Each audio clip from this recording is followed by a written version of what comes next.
Bueno, hola, buenos días, buenas tardes, buenas noches, según cuando sea que nos estemos conectando. Eh, Vamos a abordar el último tema propuesto para este extraño cuatrimestre. Gracias, por suerte hemos podido llegar a abordar los contenidos que teníamos programados y el último autor que vamos a abordar es Pierre Bourdieu. Recapitulemos brevemente. En una primera etapa hemos visto ciertas estrategias o herramientas instrumentales propias de los abordajes cualitativos para marcar una distancia de lo que fue nuestra materia anterior, a través de los cuales intentamos desarrollar o abordar distintas herramientas propias del abordaje de la subjetividad del actor social. Con posterioridad a esta etapa instrumental, ya después de nuestra primera evaluación, estuvimos abordando distintas posturas que han contribuido a, como mencionamos oportunamente, a el desarrollo y el establecimiento de lo que conocemos como paradigmas cuantitativo y cualitativo, superados por la instancia polémica, superada por la instancia de la convergencia paradigmática. La idea de finalizar este cursado con la introducción de Pierre Bourdieu tiene como objetivo retomar del autor una serie de conceptos que, insisto, seguramente nosotros ya manejamos, pero en este caso en particular, nuestra idea es tratar de hacer visible cómo estos clásicos conceptos de Pierre Bourdieu son estrategias muy interesantes a la hora de abordar una investigación. Pierre Bourdieu, vamos a retomar un poquito al autor. Pierre Bourdieu fue un sociólogo francés sumamente polémico. Falleció en el año 2002. Tuvo una vasta producción teórico-empírica sobre las últimas décadas del siglo XX. Y toda su obra se basó, podríamos decir, en tres conceptos fundamentales, en el desarrollo y aplicación y análisis de tres conceptos fundamentales que fueron los conceptos de campo, de hábitus y de capital. La teoría de Pierre Bourdieu es una teoría relacional. Se enmarca, al igual que, por ejemplo, la teoría de las redes sociales, en las relaciones sociales. Pero, a diferencia de la teoría de redes, la teoría de Pierre Bourdieu habla de relaciones de carácter conflictivista, ¿sí? O sea que nosotros no nos relacionamos con una tendencia hacia el apoyo social, sino con una tendencia hacia el conflicto. Es una teoría conflictivista, relacional, constructivista, y como les mencionaba recién, me interesaría que más allá de manejar los conceptos de campo, de hábitus y de capital, tratemos de ver detrás de estos conceptos una suerte de propuesta metodológica para el análisis de los fenómenos sociales, ¿sí? Bueno, entre esta polémica entre las visiones objetivistas y subjetivistas, vamos a decir que Bourdieu plantea la necesidad de realizar esta doble lectura, una doble lectura de lo social. Él apuesta a la lectura de las estructuras objetivas y de las estructuras subjetivas. Si bien le da mayor importancia a las estructuras objetivas, plantea también que realizar una única lectura de lo social, ¿sí? De la mano del objetivismo o del subjetivismo exclusivamente, es una forma de mutilar la realidad social. Como mencioné también, él le da mayor importancia a la lectura de las estructuras objetivas que por encima de las estructuras subjetivas, motivo por el cual él plantea que no se puede reconstruir la faceta objetiva de un fenómeno social a partir del relato subjetivo de los actores.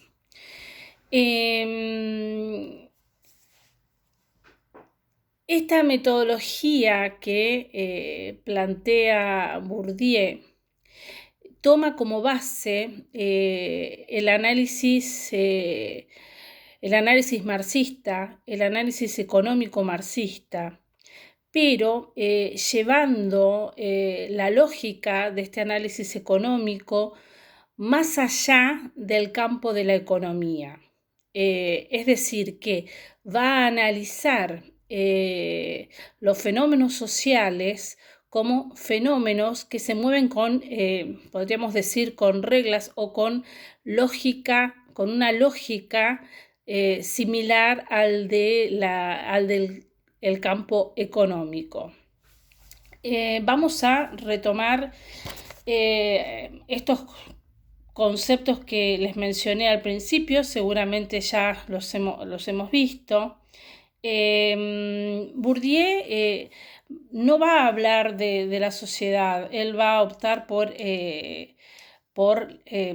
la utilización de los campos sociales. Él sostiene que nosotros participamos como agentes sociales simultáneamente de diversos campos, ¿sí?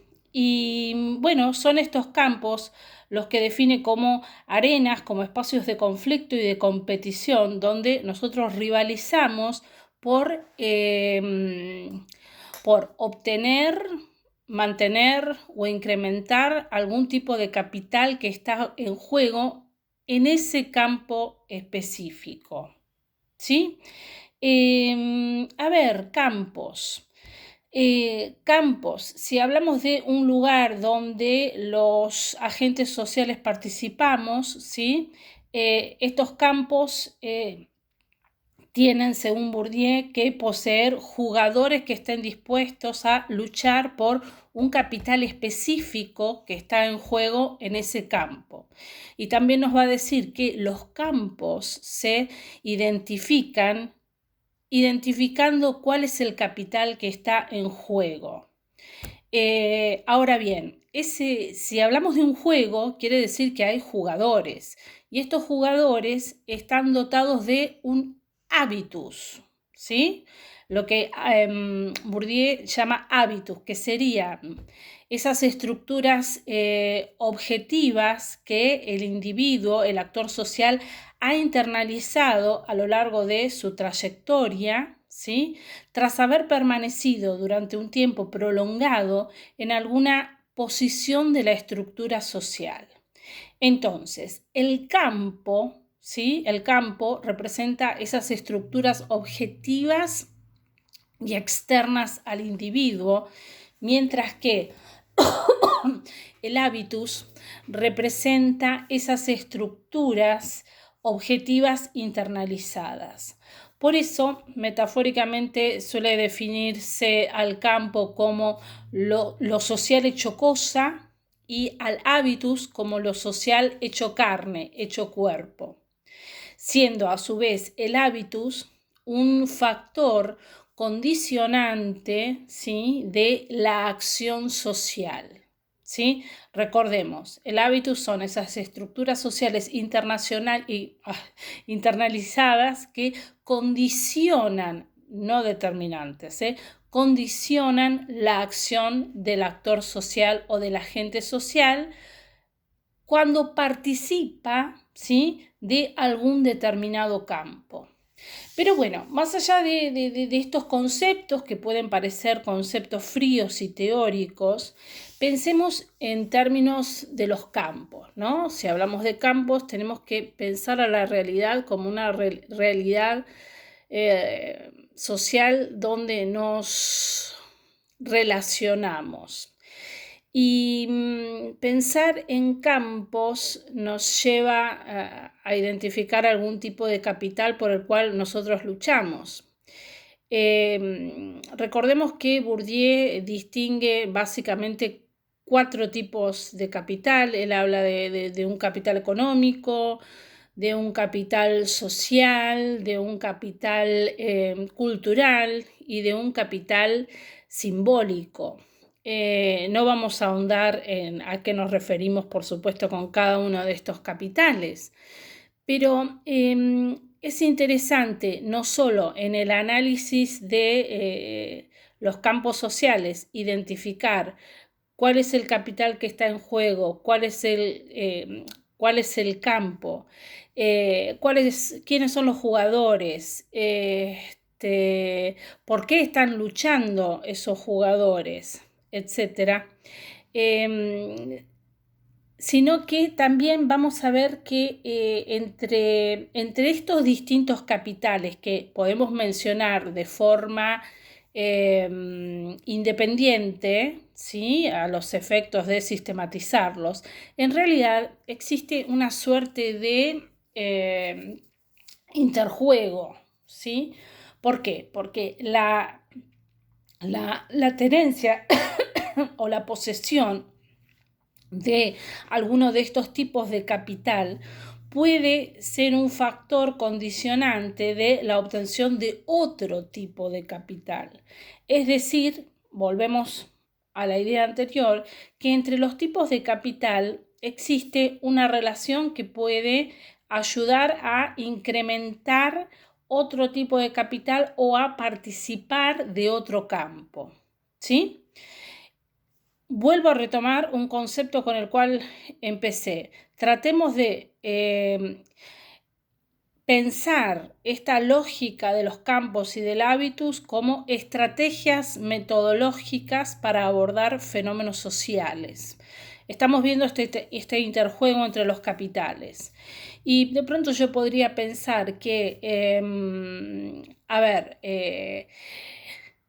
el incrementar mi capital económico de pronto puede permitirme acceder a ciertos cursos de posgrado que, si no se incrementara mi capital económico, yo no podría financiar. A su vez, incrementar mi capital económico me permite incrementar mi capital cultural, ¿sí? Y ese capital cultural seguramente me va a permitir, o probablemente yo aspire, a acceder a un ascenso o a un mejor puesto de trabajo o a un mejor trabajo, ¿sí? Es así como los capitales, si bien los vemos de forma totalmente independientes, se vinculan o están entrelazados. Ahora bien, yo quisiera también que nos planteemos la posibilidad de identificar otros campos independientemente del cultural, el simbólico, el social, el económico.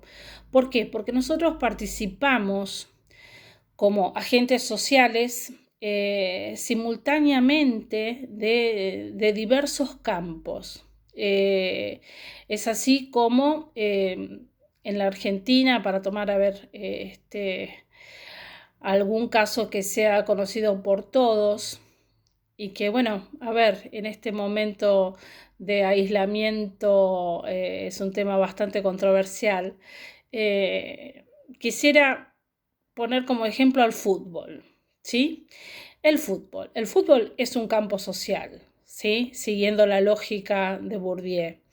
Es un campo social donde hay jugadores que luchan por conservar, por adquirir, conservar o incrementar algún tipo de capital. Por supuesto, estos jugadores del campo, del deporte o del fútbol específicamente, saben que dentro de ese campo existen reglas. Esto piénsenlo extensivo a cualquier otro campo. Y los jugadores que conocen esas reglas también saben que incrementar el capital que está en juego en ese campo eh, implica el dominio de las reglas de ese campo. ¿Sí? Entonces, luchamos por incrementar el capital de ese campo, producto también de este deseo de manejar las reglas. Lo mismo pasa en el campo cultural y el dominio del capital cultural. Cuanto más capital tengo yo de ese que está en juego en ese campo, mayor va a ser mi probabilidad de poder manejar las reglas. Otros campos, volviendo al caso del fútbol, pensemos en las situaciones que se dan en torno a el manejo del poder y de las reglas, si estamos hablando del fútbol, concretamente de la Asociación de Fútbol Argentina, la AFA, ¿no? Pensemos si eso no es un campo social donde se lucha por dominar el juego. Otros campos, podríamos mencionar al campo religioso, ¿sí? El arte también presenta un campo. La teoría de Bourdieu o la metodología propuesta por Bourdieu sobre la identificación de un campo, jugadores, un capital en juego, también puede utilizarse en el sindicalismo, ¿sí? El mundo sindical representa, de acuerdo a la propuesta metodológica de Bourdieu, un campo social, ¿sí? Todo esto nos lleva a plantear un campo no siempre visible para todos, pero sobre el cual el autor ha escrito mucho al respecto, sobre todo sobre finales del siglo XX. Y en este momento particular que estamos viviendo, y me quiero referir concretamente al campo científico. El campo científico, siguiendo la lógica del análisis de Bourdieu, es un campo social donde existen jugadores que compiten por el dominio del juego, un campo social donde los jugadores tienen un determinado hábitus, estas estructuras sociales internalizadas. Y traigo a la mesa el caso del campo científico para ir finalizando la perspectiva de Pierre Bourdieu como un campo donde también vemos este interjuego de los capitales, ¿sí? Podríamos decir que en el campo científico el capital que está en juego es el conocimiento. Pero en una de sus obras, concretamente en la obra llamada El oficio del científico, al margen del oficio del sociólogo, hay una obra poco divulgada en Argentina de Bourdieu, que es El oficio del científico. El autor pone de manifiesto que la ciencia es una práctica social que había ganado cierta autonomía en relación a la política, a la religión, pero también se trata de un campo que corre peligro ante la presencia de intereses de otra naturaleza, intereses extracientíficos. Particularmente vamos a hablar de la intromisión de los intereses económicos, ¿sí? De capital económico en el mundo de la ciencia. Y voy a rescatar una frase del autor que es particularmente visible en los tiempos que estamos pasando, cuando él dice que la ciencia corre peligro. No sé si la estoy mencionando literalmente, pero él dice que la ciencia corre peligro frente a otros campos, que esta autonomía que había conseguido corre peligro, y una ciencia atravesada por otros intereses es una ciencia peligrosa. Pensemos, a ver, vamos a mencionar un caso muy trivial que nos está atravesando. En este caso, en esta situación de pandemia, existe en la ciencia una lucha por dominar el juego. No sabemos si apostamos a las vacunas, no sabemos si apostamos a los antirretrovirales, pero existen luchas económicas detrás de estas supuestas causas desinteresadas, ¿no? No hay nada desinteresado en la ciencia, absolutamente. Hace 2 meses se planteó una guerra, por ejemplo, entre el ibuprofeno versus el paracetamol. Era una guerra comercial de laboratorios, eso no tenía nada que ver con el coronavirus. Ahora resulta ser que una fórmula modificada del ibuprofeno parecería ser efectiva en unas nebulizaciones, etcétera, etcétera. Pero bueno, volviendo a nuestro campo científico, hoy más que nunca vemos cómo la ciencia no representa ninguna práctica científica, resulta ser una práctica desinteresada. Y con cierto interés, entendiendo por interés el interés económico en la práctica. Entonces, yo quisiera que nos llevemos esta idea de poder analizar los campos en los cuales nosotros participamos, ¿sí? A la luz de estos conceptos vertidos por el autor. Y les dejo esta reflexión de pensar a la práctica científica como una práctica que no es ni neutral, ni avalorativa, ni desinteresada. Y quiero que se lleven esta idea porque es justamente una particularidad de un campo social que hoy podemos ver claramente en nuestra cotidianeidad producto de esta situación pandémica. Bueno, creo que esto es un resumen feroz del autor, pero confío en que ustedes manejan estos conceptos y quiero que piensen en todos los campos en los cuales participamos y podemos aplicar a Bourdieu, no solo pudiendo enunciar estos conceptos centrales del autor, sino viendo que detrás de ellos existe una metodología de abordaje de lo social muy vigente y a la cual se recurre en mucha de la investigación social actual. Bueno, les mando un cariño y nos estamos viendo, ojalá, prontamente. Adiós.